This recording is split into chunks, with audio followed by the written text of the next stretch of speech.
Hello, hello. Welcome back to Let's Talk Ray Bradbury. As per usual, we're going to do another Ray Bradbury short story review for you today. I'll begin with a quick synopsis and then discuss a few points in my overall opinion of the story.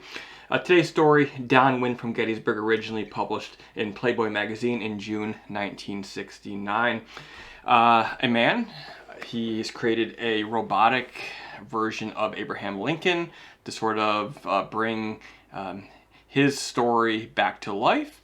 And one night when Lincoln is about to perform in a theater, a man who coincidentally has the same name as John Wilkes Booth, well, the last name anyway, Booth, decides that a man named Booth and a man named Lincoln, it's too good to pass up, I have to shoot him. So he shoots him. A man named Bays, who was involved with the creation of Lincoln, working in the theater.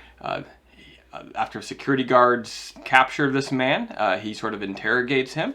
He finds out that Booth is a bit of a sociopath, a bit of a narcissist. He discusses or describes how as a child he once killed a turtle by bashing its shell until it cracked because he had heard that this turtle that does nothing but sort of move around slowly will be here living on Earth long years after he has died.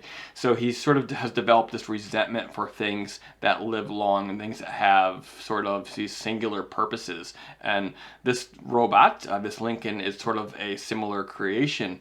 The original Lincoln, of course, died, but here is a robot, an artificial intelligence, if you will, that will have the ability to, if you keep it oiled and keep the batteries charged, it could live for centuries.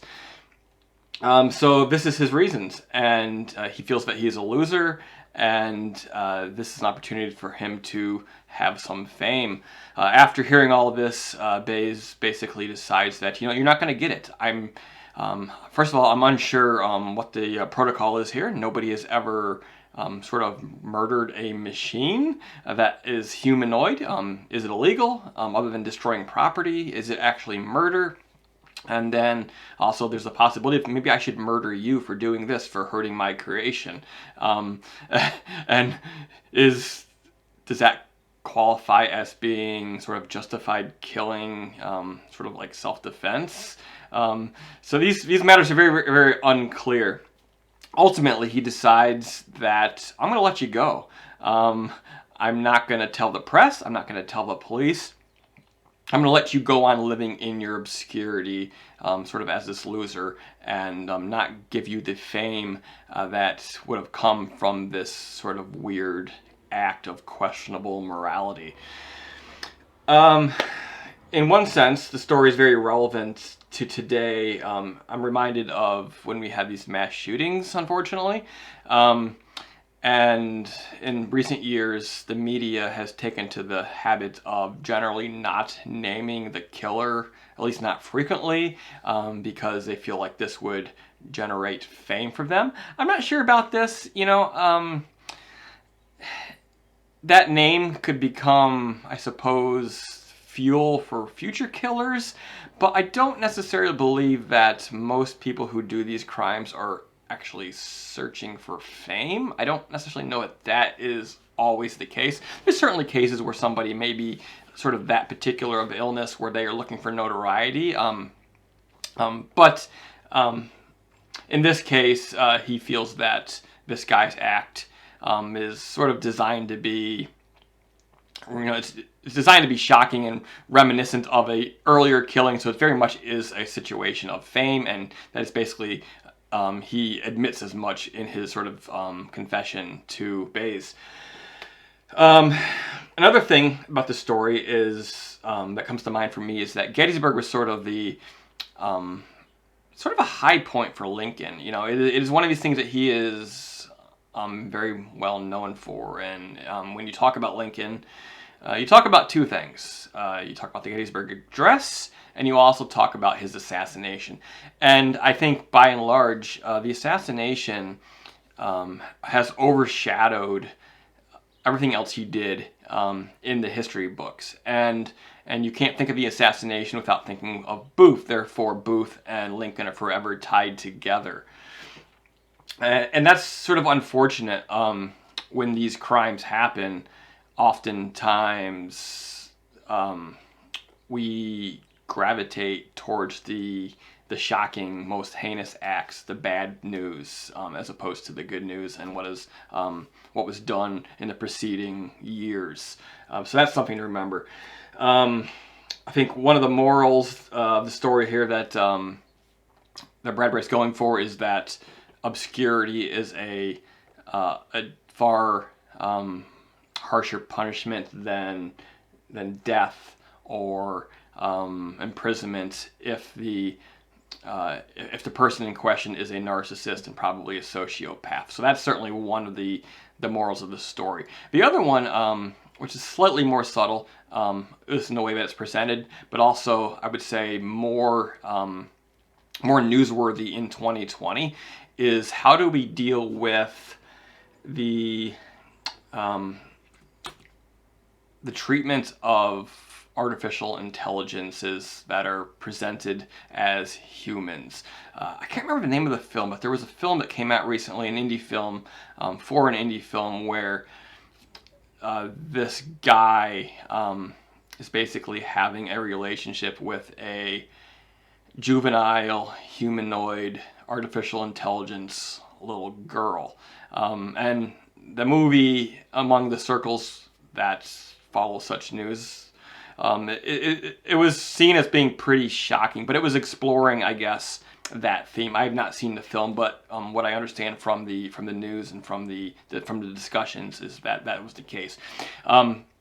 So increasingly in our times, it seems, or the near future, the way we treat artificial life, I guess would be the name for it, is going to become a bigger and bigger question. Are these things simply our playthings because they are created by us? And does that mean that as long as they're our property, we can do whatever the hell we want to them? And even if that's the case, and I'm not convinced that shouldn't be the case. You definitely shouldn't give artificial things more rights than humans. We've been doing it forever in a sense. If you think about it, like you have to have car insurance everywhere, but you don't have to have medical insurance, generally speaking. And we argue that it's wrong to force people in America to have health insurance and penalize them for not doing it. That was one of the big things of the Obamacare era, and one of Trump's arguments and the Republican Party's arguments. So it's like this thing isn't new. We obviously we place a lot of emphasis on if you hurt my property, you have to pay for my property. But now we're talking about things that actually look and feel like humans, and regardless of whether it's actually ever becomes illegal, like to say murder an AI, I think that the more important issue is that there is psychological damage that comes from this sort of thing. We talk about it in porn in a sense, where people watch porn of every variety, sort of like you might, in extreme cases, have like fake rape scenes, fake sort of domination, and people see that, and that affects their view of how things really should be, especially the young, and it sort of shapes their views. So what happens if we are creating sort of in this Westworld style sort of pleasure bots for our own entertainment? What does that do to us psychologically? Does it blur the lines between right and wrong when we deal with other humans? And this is an issue that we're going to be hearing more and more about. It's pretty well done in science fiction recently and in the past, but for my money, this is Bradbury being one of the first many decades ago to begin to tackle that issue, which is becoming more and more important these days. All right, guys, those are my thoughts on Downward from Gettysburg, originally published in Playboy magazine in June 1969. I think if this story was in Playboy, it's one of those cases where you really should read it for the articles, not for the pictures, right? Good little tale by the master Ray Bradbury.